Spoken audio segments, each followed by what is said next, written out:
सुनने के लिए आप सब लोग जानते हैं कि मीटिंग थी और कांग्रेस पार्टी का ये मानना है कि सुप्रीम कोर्ट ने जब ये इंडिकेट करा है कि 19 फरवरी को इसके बारे में वो हियरिंग करेगा और फैसला सुनाएगा कि कमेटी का कॉन्स्टिट्यूशन किस तरीके से होना चाहिए, तो आज की मीटिंग को पोस्टपोन किया जाना चाहिए। इसके लिए हम तीनों के तीनों लोग रिप्रेजेंट करते हैं जो अभी कांग्रेस पार्टी ने ईगल ग्रुप एक बनाया है इलेक्शन कमीशन के सारे विषयों को देखने के लिए एज अ वॉच डॉग। तो मैं अनुरोध करूंगा अभिषेक मनु सिंघवी जी से कि वो विस्तार से इसके विषय में यहां पे आप सब लोगों को बताएं और चर्चा करें। धन्यवाद माक जी। सफल जी। दोस्तों, मैं संक्षिप्त में आपको कांग्रेस पार्टी का स्टैंड तथ्यों के साथ समझाना चाहता हूं। स्टैंड का मूल तत्व ये है कि संस्थाओं के समन्वय, जिसको हम कमिटी ऑफ इंस्टीट्यूशंस कहते हैं, और संविधान की आत्मा और अक्षर दोनों का अगर सही अनुपालन करना है तो ये आवश्यक है कि एक ऐसा पारदर्शी, निष्पक्ष, संतुलित निर्णय लिया जाए जो जनहित का हो, जो गणतंत्र के हित का हो और जो एक समतल जमीन लेवल प्लेइंग फील्ड जो हमारे गणतंत्र का आधार है और संविधान की नींव है, उसको सबसे उत्तीर्ण स्थान पे ले जाए। तो ये कांग्रेस का स्टैंड है और इसके जो बाकी तथ्य हैं वो ये हैं। आपको मालूम है अच्छे से कि कई स्टेक होल्डर्स का, कई लोग जो इसमें पूरी तरह से हिस्सेदार हैं, उनका ये पक्ष रहा है, ये स्टैंड रहा है, ये मत रहा है लगभग 2-3 साल से, 2-2.5 साल से, जब से एक नया एक्ट आया, 2 साल से कम हुआ है, 2023 में आया, जिसका नाम आप जानते हैं chief election commissioner and other election commissioners act of 2023। उसमें जो प्रधानमंत्री, गृह मंत्री और लीडर ऑफ अपोजिशन की समिति का एक आधार रखा गया है, उसमें बहुत सारी संवैधानिक और कानूनी प्रॉब्लम्स हैं।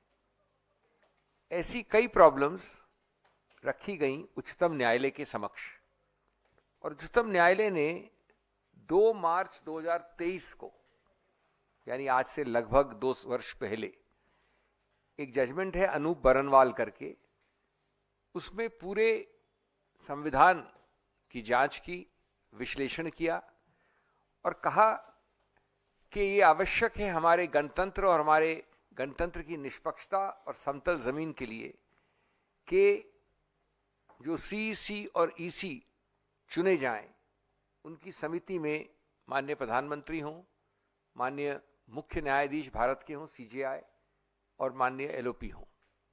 ये निर्णय है 2 मार्च 23 का। मैं आपको तकनीकी या कानूनी चीज़ों से बोर नहीं करना चाहता, मैं आपको उसका एक अंश पढ़ना चाहता हूं अंग्रेजी में। पैरा 9 में उच्चतम न्यायालय ने कहा है, the executive alone being involved in the appointment ensures that the commission becomes and remains a partisan body and a branch of the executive. एक शब्द बहुत महत्वपूर्ण है। The independence of the commission is intimately interlinked with the process of appointment. ये आप सबके WhatsApp में सब ये भिजवा रहे हैं आपको मटेरियल, सामग्री। उसके बाद पैरा 165 में बड़ा विस्तृत निर्णय है, मैं सिर्फ कुछ ही अंश बता रहा हूं आपको।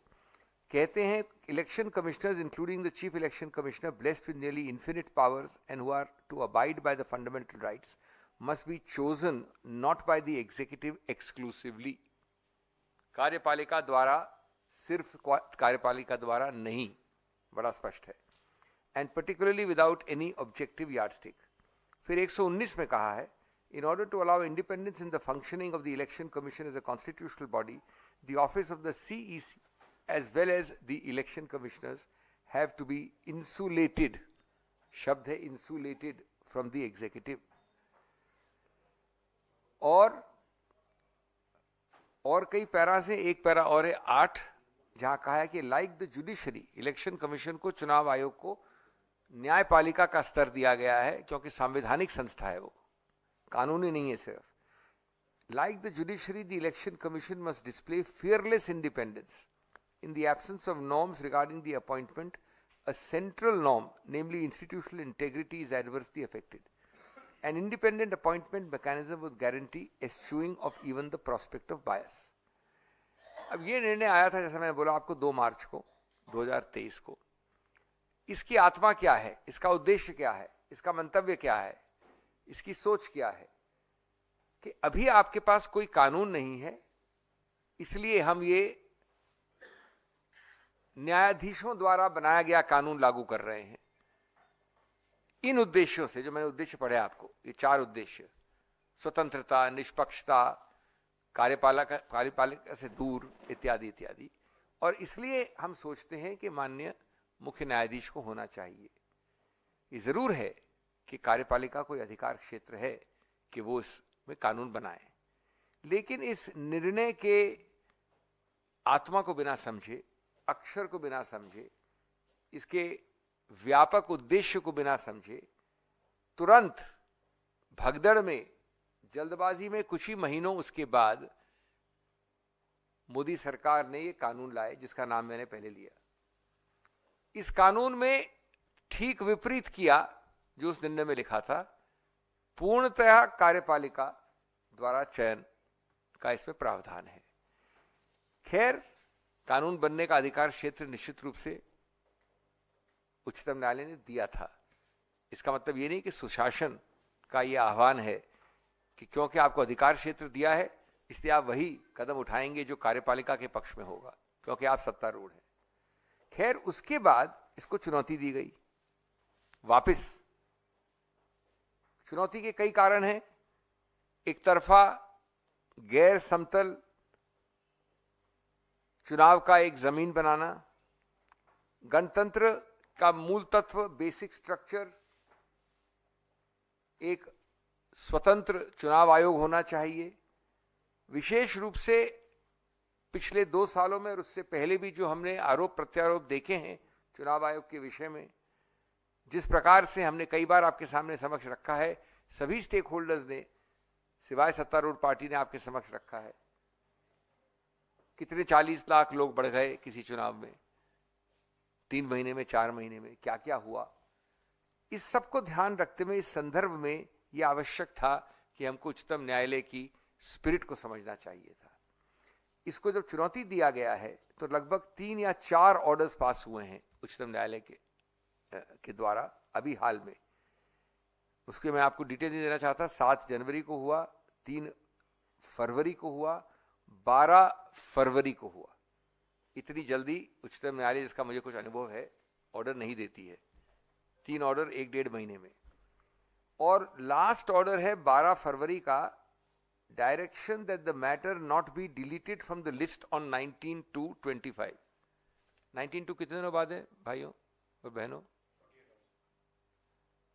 अब मान लेता हूं मैं कि 19 तारीख को खत्म नहीं होगा. शुरू तो होगा, कुछ तो होगा. शुरू नहीं होगा तो उसके 4 दिन बाद लगेगा. मान लीजिए 2 हफ्ते बाद लगेगा, मान लीजिए 1 महीने बाद लगेगा. इन ऑर्डरों का मतलब नहीं 1 महीने बाद लगेगा. इसमें लिखा है matter to be heard, matter to be heard, इसमें लिखा है नॉट टू बी डिलीटेड. लेकिन ये मान भी लीजिए कि 2, 3, 4 हफ्ते बाद लगेगा. गुड गवर्नेंस का अभिप्राय क्या है? वो है समझना एक संदर्भ को, और सिर्फ इसलिए कि आपके पास बहुमत है और आप सत्तारूढ़ हैं, वो नहीं करना जो मनमानी है. तो इसलिए कांग्रेस का स्टैंड बड़ा स्पष्ट था. आज, कल भी था, आज भी है, और आज रहेगा ये स्टैंड जो आपके सामने हम व्यक्त कर रहे हैं, कि 2 चीजें बड़ी सरल करनी है. आपको ईगो में फंक्शन नहीं करना है. आपको सिर्फ सरल चीज ये करनी है कि इस मीटिंग को, जो आज शाम को 5:30 लगभग हुई, उसको स्थगित करें. कुछ नहीं कर रहे हैं आप, स्थगित कर रहे हैं 2 हफ्ते, 3 हफ्ते की, कोई बड़ी बात नहीं है. और दूसरा, हर स्टेक होल्डर, कांग्रेस शामिल, आपका समर्थन करेगी कि आप छोटी सी 2 लाइन की ओरल याचिका या लिखित याचिका दें उच्चतम न्यायालय को कि साहब 19 में जल्दी सुन लीजिए, 22 को, 20 को, 25 को खत्म कर दीजिए। ये आम होता है उच्चतम न्यायालय में। Early hearing application and disposal application करिए, हम आपका समर्थन करते हैं। अब आप ये सोचिए एक बात, मैं बड़ी एक सरल बात, कॉमन सेंसिकल बात कर रहा हूं। कल आपने अमुक व्यक्ति को, आज आपने अमुक व्यक्ति को नियुक्त कर दिया सीयूसी, मिस्टर XYZ। 19 तारीख को नहीं तो 25 तारीख को उच्चतम न्यायालय ने कहा कि जो नया कानून है वो निरस्त करते हैं। हम कह तो सकती है, आज कम से कम संभावना तो है। ये तो नहीं कि एक तरफा आप सोचेंगे कि नहीं कर सकती उच्चतम न्यायालय। एक पक्ष हार सकता है, एक पक्ष जीत सकता है। 4 हफ्ते बाद भी उच्चतम न्यायालय कहती है कि हम ये कानून जो मैंने आपका नाम पढ़ा अभी आपको, वो हम निरस्त करते हैं। Election of chief election commissioner etcetera etcetera 2023 है। तो आपने क्या क्या किया है? आपने एक प्रकार से जो एक गरिमा है, जो एक आत्मा है, जो अक्षर से आगे होती है, जो उद्देश्य है, जो धारणा है गणतंत्र की, उसकी अवमानना ही नहीं की, उसको आपने एकदम नकार दिया है। सिर्फ किस लिए? 48 घंटे, 1 हफ्ते या 2 हफ्ते के लिए। ये अगर ईगो नहीं तो क्या है? इतनी सरल बात है हमारी, इतना सरल प्रस्ताव था। जहां तक हमें मालूम पड़ा है, दुर्भाग्य है कि सरल प्रस्ताव को नहीं माना जा रहा है, लेकिन आपको बाकी चीजें जो गोपनीय होती है आजकल में मालूम पड़ जाएंगी क्या होता है। मैं समझता हूं कि बाय रिमूविंग और trying to keep the Chief Justice out of the appointment process as an independent entity, the government has made it clear they want only control but not credibility. And the most important thing for the EC is credibility. ये बड़ा स्पष्ट है कि जब इतने सारे मुद्दे शंका के घेरे में है, जहां तक चुनाव आयोग का सवाल उठता है, जो आपने पिछले 2 वर्ष में ज्यादा देखे हैं, लिखित रिप्रेजेंटेशंस देखे हैं, तो मोदी जी ने जो नए कानून से ढकेला है, उसको एक गणतंत्र और लोकतंत्र को अंधेरे में डाला है। और जो हमारी मांग है वो इतनी सरल है, इतनी छोटी है कि थोड़ी भी अगर ईगो कम होती और मनमानी करने की मंशा कम होती तो ये नहीं होता। ये हमारा स्टैंड बड़ा स्पष्ट है, हमने आपके सामने इसलिए रखा है। धन्यवाद।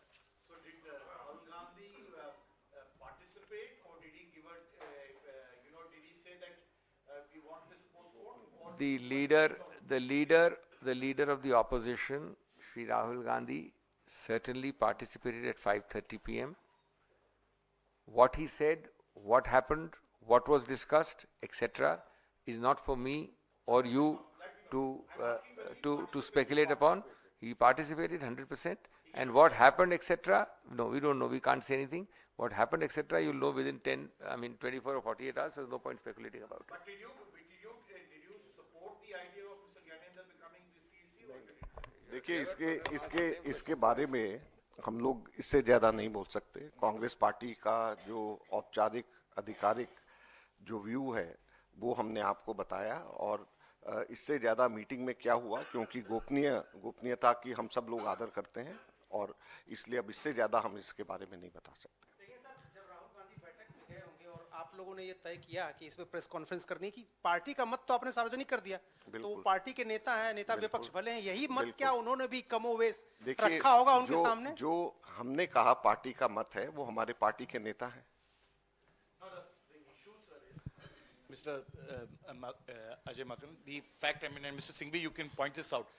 There are certain gray areas in the law. You pointed out very correctly, what was the envisaged by the Constitutional Court. But as the Chief Justice of India himself said in his court, that this will be subject to our final outcome, whatever is decided. You could have written much earlier requesting the Prime Minister not to hold this meeting. No, you're wrong, Prabhu. I'll tell you very simply. First of all, nobody is suggesting you do X or Y. Nobody is suggesting that the Supreme Court will hold X or Y. Nobody is attempting to be presumptuous about court decisions. It's a very simple point. The court is actively seized, not merely sub judice manner, actively seized within days and weeks of when we are talking of an issue of constitutional importance. Mr. CEC retires only now. The meeting is notified only now. The decision of the government becomes ripe this way or that way only now. You are asking us why we didn't try it earlier. You should ask the government why they can't adjourn it by 2 weeks, 10 days, 1 week. That's the real question. Rahul Gandhi ने तो लोकसभा में खुल करके कहा कि इस committee पर सवाल खड़े किए उन्होंने और उन्होंने कहा कि मतलब बैलेंस नहीं है इसमें, दो लोग एक तरफ हैं, एक अकेला एलओपी है, तो इस कमेटी का कोई मतलब ही नहीं। बिल्कुल यही बात तो अभी अभिषेक जी ने बड़े विस्तार से बताया है। और सबसे बड़ी बात है कि जब सुप्रीम कोर्ट इसका संज्ञान ले रहा है, एक्टिव संज्ञान ले रहा है, 19 तारीख को 48 घंटे के अंदर अंदर उसने इसके ऊपर संज्ञान लेकर के कुछ फैसला सुनाना है, तो क्या ये सरकार 48 घंटे भी वेट नहीं कर सकती थी? धन्यवाद। सर इसके अलावा एक क्वेश्चन है, क्या हमने अब ये ऐसा है कि यही विषय के ऊपर आज स्पेशल प्रेस वार्ता है। बाकी अगर कोई और विषय है तो उसके लिए हमारे जो कम्युनिकेशन डिपार्टमेंट वाले हैं वो जरूर आपसे संपर्क करेंगे।